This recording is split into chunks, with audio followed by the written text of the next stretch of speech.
রাজধানীতে পরিবহন সংকট এখন নিত্যদিনের সমস্যা। এর একটা প্রধান কারণ বাস সংকট। যাত্রী অনেক, কিন্তু তার তুলনায় বাস কম, যার কারণে প্রতিদিনই বাস ধরতে অনেক লড়াই সংগ্রাম করতে হয় সাধারণ যাত্রীদের। রাজধানীর বাস যাত্রীদের দুর্ভোগের কথা জানাচ্ছেন মোস্তফা মাহবুব। দিনের শুরুতে অফিস, স্কুল বা যে কোনো গন্তব্যে যেতে বাহন যদি হয় বাস, তাহলে এমন লড়াইয়ের জন্য বাস যাত্রীদের একটা প্রস্তুতি রাখতেই হয়। জীবন বাজি রেখে বাসে ওঠা, বাসের অপেক্ষায় দীর্ঘ সময় লাইনে দাঁড়িয়ে থাকার অভ্যাস না থাকলে এই বাহনের আশা ছেড়ে দিতেই হবে। অনেক সময় দাঁড়ায় থাকতে হয়, মানে আধা ঘন্টার বেশিও। বাসগুলি আমাদের এখানে আসে, খুব সীমিত প্যাসেঞ্জার এখান থেকে নিয়ে যায়। রোদের মাঝে দাঁড়ায় রয়েছি, বাস পাইতাছি না। একসময় ঢাকায় ১৫০টি রুটে বাস চলাচল করত। এখন সেই রুট নেমে এসেছে ৫২টিতে। তবে এই রুটগুলো চলছে বাস মালিকদের খেয়াল খুশি মতো। বাকি রুটগুলোতে বাস চলাচল না করায় ওই রুটের যাত্রীরা আছেন পরিবহন সংকটে। এদিকে বাস মালিক সমিতি বলছে, ঢাকার বাস রুটে ৩০টিরও বেশি বাস কোম্পানি বন্ধ হয়ে গেছে। ৩০টার উপরে কোম্পানি ইতিমধ্যে বন্ধ হয়ে গেছে। বহু গাড়ি ইতিমধ্যে লোকসানের মুখে পড়ে গাড়ি বন্ধ করে দিয়েছে। কারণ ঢাকা শহরে যানজটের কারণে গাড়ির ট্রিপের সংখ্যা আগের থেকে অর্ধেক কমে গিয়েছে। এদিকে ঢাকা যানবাহন সমন্বয় বোর্ড দাবি করেছে, ঢাকার বাস রুটকে আধুনিকায়ন করার পরিকল্পনা এখন বাস্তবায়নের পথে। আমরা বাস রুট কনসলিডেশন এবং বাস কোম্পানিজ কনসলিডেশন দুটো মিলে একটা হারমোনাইজেশন একটা প্রোগ্রাম বর্তমানে একটা বিদেশি কোম্পানিকে এটাকে কাজটা দেওয়া হয়েছে। আশা করা যাচ্ছে এক বছরের মধ্যে একটা রূপরেখা তৈরি হবে, একটা স্টাডি হবে। এক রুটে যদি আমরা একটা বাস কোম্পানি শুরু করতে পারি, তাহলে ওই রুটে ওই প্রতিদ্বন্দ্বিতা চলে যাবে, কিন্তু আপনার লেভেল অফ সার্ভিস ইমপ্রুভ করবে। নগরবাসীরা বলছেন, এখন আর তারা কোনো পরিকল্পনার কথা জানতে চান না। তারা চান কোনো বিড়ম্বনা ছাড়াই বাসে যাতায়াত করতে। এজন্য পরিকল্পনার প্রতিশ্রুতি নয়, তারা বাস্তবায়ন দেখার অপেক্ষায়। মোস্তফা মাহবুব, সময় সংবাদ, ঢাকা। যানবাহনের সংকট ও যাত্রী দুর্ভোগ নিয়ে আলোচনার জন্য স্টুডিওতে আমাদের সঙ্গে আছেন ঢাকা মহানগর পুলিশ কমিশনার বেনজির আহমেদ। জনাব বেনজির, আপনাকে সময় স্টুডিওতে স্বাগত। আমরা একই সঙ্গে, আপনি যেহেতু ঢাকা পুলিশ কমিশনের, মেট্রোপলিটন পুলিশ কমিশনের রয়েছেন, তার সঙ্গে আপনি রিজিওনাল ট্রান্সপোর্ট অথরিটিরও চেয়ারম্যান। তো রাজধানীতে গণপরিবহন সংকট কেন, এটা আপনার কাছে প্রথমে জানতে চাইব। বাংলাদেশে বলতে গেলে আমাদের গণপরিবহনের সমস্যা রয়েছে, আর ঢাকা শহরে এই সমস্যাটা খুবই অ্যাকিউট। কারণ হচ্ছে যে আমরা সিটির এক্সপানশন হয়েছে, রোড এক্সপানশন হয়নি, সে সঙ্গে আমরা গণপরিবহন ব্যবস্থাটাকে গড়ে তুলিনি। যে কারণে এখন যখন শহরের আকার অনেক বেড়েছে এবং আমাদের এখন শহরের আকার প্রায় 200 স্কোয়ার কিলোমিটার, এবং এখানে রাস্তার পরিমাণ বা লেন্থ কম, একই সঙ্গে পপুলেশন প্রায় 1.5 কোটি বা 2.25 কোটির মতো পপুলেশন, যা অলমোস্ট নিউজিল্যান্ডের পপুলেশনের সমান। তো এরকম একটা শহরে যে পরিমাণ একটা কম্প্রিহেন্সিভ মাস কমিউনিকেশন থাকা উচিত, ট্রান্সপোর্ট সিস্টেম থাকা উচিত, সেটা আমাদের নেই। আমাদের এত বড় একটা মেগা সিটিতে গণপরিবহন ব্যবস্থা গড়ে তুলতে হলে আমাদের দরকার একাধিক ট্রান্সপোর্ট সিস্টেম। এটা হতে হবে আন্ডারগ্রাউন্ড, সাবওয়ে বা টিউব রেলওয়ে সিস্টেম, এটা হতে হবে এলিভেটেড এক্সপ্রেসওয়ে, এটা হতে হবে র্যাপিড ট্রানজিট সিস্টেম, এটা হতে হবে এমআরটি, এটা হতে হবে বাস সিস্টেম। এবং আমরা যেটা আমাদের দেশে অদ্ভুত একটা বিষয়, যে এইরকম একটা বড় শহরে আমাদের দেখবেন যে রাস্তাঘাটে চলে হচ্ছে মিনি বাস, মাইক্রোবাস, ট্যাক্সি, মিশুক, বেবি ট্যাক্সি এবং এই ধরনের ছোটো ছোটো যানবাহন চলে।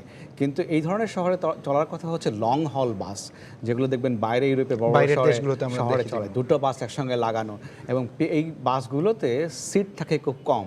সিট থাকে শুধুমাত্র উইমেন, সিক, ওল্ড অ্যান্ড চিলড্রেনের জন্য, আর সবাই দাঁড়িয়ে যাতায়াত করে, যাতে করে পিক টাইমে একটা বাসে প্রচুর লোক ক্যারি করতে পারে। তো আমাদের আসলে ওই ধরনের গণপরিবহন ব্যবস্থা এক্ষুনি এই মুহূর্তে যাওয়া প্রয়োজন। একটি বিষয় হচ্ছে, আমরা দেখেছি যে ঢাকায় যে বাস রুটগুলো রয়েছে তার মধ্যে কোনো শৃঙ্খলা দেখে না, যখন তখন যেখানে সেখানে বাস থামানো হচ্ছে, আবার যেখানে জায়গা থেকে যাত্রী তোলা হচ্ছে। তো এই বিষয়টি দেখাশোনা করবার দায়িত্বটি কার আসলে? ডেফিনেটলি এটা দেখাশোনা, এনফোর্সমেন্টের দায়িত্ব তো অবশ্যই আমি বলবো যে ঢাকা মেট্রোপলিটন পুলিশের। কিন্তু এটা একটা বিষয় আমাদের লক্ষ্য রাখতে হবে, এটা শুধুমাত্র এনফোর্সমেন্ট ইস্যু নয়। এটা এখানে ওবেন্সের বিষয় আছে। যিনি গাড়িতে চালাচ্ছেন তাকেও যত্রতত্র গাড়ি না থামানো তার উচিত। যিনি গাড়ি থেকে নামছেন দেখবেন যে আমাদের প্যাসেঞ্জাররা হাত তুলে রাস্তার মধ্যে বাস থামিয়ে জাম্প করে গাড়ির মধ্যে ওঠে। এই যে ব্যবহার যেটা, আবার আমার ইচ্ছা হলো আমি বাড়ির সামনে নামবো, আমার ইচ্ছা হলো আমি অফিসের সামনে নামবো, আমার ইচ্ছা হলো আমার প্রতিষ্ঠানের সামনে নামবো, সেখানে বাধ্য করা হয় বাসের কন্ডাক্টর কিংবা ড্রাইভারকে গাড়িটা থামিয়ে ওখানে নামানোর জন্য। এবং এটা যে কত বড় ঝুঁকিপূর্ণ এবং একটা আমি বলবো যে একটা স্যাভেজ বিহেভিয়ার, এটা নাগরিক জীবনযাপনের সঙ্গে যায় না, এটা নাগরিক সভ্যতার সঙ্গে মানায় না, এটা নাগরিক সংস্কৃতির সঙ্গে এটা প্রচণ্ড বৈপরীত্য রয়েছে। এক্ষেত্রে দরকার হচ্ছে যে আমাদের মোটিভেশন এবং এই নাগরিক যে শৃঙ্খলা আছে এই শৃঙ্খলা মেনে চলার প্রবণতা। এটা শুধুমাত্র পুলিশ দিয়ে এনফোর্সমেন্ট করে এটা করা যাবে না। এক্ষেত্রে আমি অনুরোধ করব যারা বাসের প্যাসেঞ্জার, যারা যাত্রী, যারা বাস চালাচ্ছেন, যারা যাত্রীরা কিন্তু বলছে যথেষ্ট বাস স্টপেজ নেই, এটিও একটি কারণ কিনা? এখন আমাদের যেটা হয় যে কতদূর হলে আমরা বলবো যে বাস স্টপ যথেষ্ট? আমরা কি 500 মিটার হলে বলবো, নাকি 1 কিলোমিটার হলে বলবো, নাকি 2 কিলোমিটার হলে বলবো? আমাদের দেখবেন যে ফার্ম গেট পর্যন্ত আমাদের বাংলা মোটরে এখানে বাস স্টপ রয়েছে, তারপরে ফার্ম গেটে রয়েছে। এটা কিন্তু এই পথটা কিন্তু 1 কিলোমিটারের কম হবে, কিন্তু আমাদের এটা সমস্যা হয়েছে আমরা হাঁটতে চাই না। আমরা কেন যেন হাঁটতে চাই না, কিন্তু বাইরে এই ধরনের বড় বড় নগরে মানুষ অধিকাংশ সময় হেঁটে পথ চলে। তবে এক্ষেত্রে আবার যুক্তি আসতে পারে, কথা আসতে পারে, হাঁটার জায়গা নেই, ফুটপাথগুলো বেদখল, এই কথাগুলো আসে। আমার মনে হয় যে যদি ফুটপাথটা নগরবাসী ব্যবহার করেন তাহলে, কারণ এটা রাইটটা তাদেরই, নাগরিকদেরই ফুটপাথটা ব্যবহার করা, তাহলে এই যে ফুটপাথের উপর যে সমস্যা যেটা আছে সেটাও আস্তে আস্তে আমরা নিয়ন্ত্রণ করতে সক্ষম হব। কিন্তু গণপরিবহন বলতে আমরা তো শুধু বাসকে বোঝাই না, ট্যাক্সি আছে, সিএনজি আছে, ক্যাব আছে, কিন্তু সেগুলোর কিন্তু এখন পরিমাণ অনেক কম। আর তাছাড়া যেসব ট্যাক্সি ক্যাবগুলো আছে বা সিএনজি আছে, যারা প্যাসেঞ্জার তারাও কিন্তু বলছেন যে এমন অবস্থা যে ওখানে আসলে চড়ে গন্তব্যে পৌঁছাতে আদৌ পারবে কিনা, এমন একটা কিন্তু শঙ্কা কাজ করে। আমি সম্পূর্ণভাবে একমত আপনার সঙ্গে। এক্ষেত্রে যেটা আমি মনে করি যে বড় বড় বিজনেস হাউস, বড় বড় ইনভেস্টমেন্ট হাউস যারা আছে তাদের এখানে এগিয়ে আসতে হবে। এই 2 কোটি লোকের শহরে আমাদের এই মুহূর্তে লক্কর ঝক্কর মিলিয়ে সর্বমোট বাসের সংখ্যা 5000, কিন্তু we need to go for a study exactly peak আওয়ারে কত লোক আমাদের এখানে মুভ করে। এই স্টাডিটা আমাদের নাই, এটা করতে হবে। এবং সাইমালটেনিয়াসলি আমি মনে করি যে পরিমাণ বাস রয়েছে এটা একটা অ্যাজাম্পশন, এটা তথ্যভিত্তিক নয়, ডাটা ভিত্তিক নয়, কারণ ডাটা ভিত্তিক হতে হলে সেটাকে স্টাডি ভিত্তিক হতে হবে। তো আমরা অনুমান করতে পারি এখন যে আসলে 4 টাইমস দরকার অ্যাটলিস্ট। যদি আমরা এখন 5000 বাস আছে, এটা অ্যাটলিস্ট উই নিড 20,000 বাস, যাতে করে যেখানে 2.25 কোটি মানুষ বাস করে, যাতে করে এটা ট্রান্সপোর্ট চলতে পারে। কিন্তু এখন যে এত সমস্যা, কিন্তু গণপরিবহন বাড়ানোর কোনো পদক্ষেপ কিন্তু এখনো পর্যন্ত নেওয়া হচ্ছে না, মানে এটা কেন? আচ্ছা, এটা কি পরিকল্পনা আছে আপনাদের? পরিকল্পনাটা অবশ্য গণপরিবহন ব্যবস্থায় পরিকল্পনায় আমরা মনে করি পুলিশ সরাসরিভাবে সম্পৃক্ত নয়, কারণ আমাদের কাজটা হচ্ছে রেগুলেটরি কাজ, এনফোর্সমেন্ট কাজ। আর এই ধরনের যে বিষয়টা সেটা হচ্ছে আমি মনে করি এখানে সরকারি এবং বেসরকারি উভয় খাতের এগিয়ে আসা দরকার।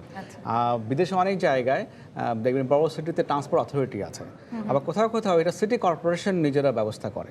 আমাদের মনে হয় যে এখানে আমাদের একটা সমন্বিত ট্রান্সপোর্ট অথরিটি তৈরি করা দরকার, যেটা মূলত আন্ডারগ্রাউন্ড, সারফেস এবং এলিভেটেড এক্সপ্রেস 3 জায়গাতেই, মানে আকাশ দিয়ে, মাটি দিয়ে এবং মাটির নিচ দিয়ে 3 জায়গায় একত্রে তারা সমন্বিতভাবে গণপরিবহন ব্যবস্থা গড়ে তুলবেন। এই ধরনের একটা আমাদের মনে হয় সমন্বিত একটা প্রতিষ্ঠান গড়ে তোলার সময় এসছে, এবং সেটা হতে পারে ইন্ডিপেন্ডেন্ট, সেটা হতে পারে সিটি কর্পোরেশনের অধীনে, but immediately you have to go for that.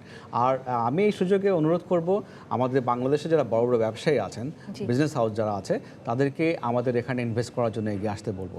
কারণ হচ্ছে সরকারের অনেক লিমিটেশন থাকে, ফিনান্সিয়াল লিমিটেশন, বাজেট লিমিটেশন, অনেক কিছু থাকে, কারণ গভর্নমেন্টের লট অফ প্রায়োরিটিস আর দেয়ার। আর আমাদের ডেভেলপিং নেশন, আমাদের দারিদ্র কমানোই হচ্ছে আমাদের সবচেয়ে বিগেস্ট চ্যালেঞ্জ।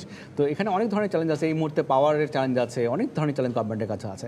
প্রায়োরিটির ক্ষেত্রে দেখতে গেলে গভর্নমেন্টের রিসোর্স যেটা আমাদের আছে অ্যালোকেশন করতে গেলে তখন দেখা যায় সমস্যা হয়ে যায়। সেই জন্য আমি অনুরোধ করবো যে সরকারি উদ্যোগ রয়েছে, সম্প্রতি বিআরটিসি 250 বাস নিয়ে এসছে, তারা আরও বাস নিয়ে আসবে বলছে। তো আমি পাশে অনুরোধ করবো যে বড় বিজনেস হাউস যারা রয়েছেন তারা এখানে এগিয়ে আসবেন এবং এই লং হল বাসগুলো নিয়ে আসবেন, যাতে করে পিক আওয়ারে আমরা এখানে that should be air condition bus. কারণ আমাদের দেশে যদি এয়ার কন্ডিশন বাস না হয়, জুন মাসে কেউ চড়তে চাইবে না, এবং সেক্ষেত্রে আবার সমস্যা তৈরি হবে। পাশাপাশি ট্যাক্সি ক্যাবও আমি আমদানি করার জন্য অনুরোধ করব।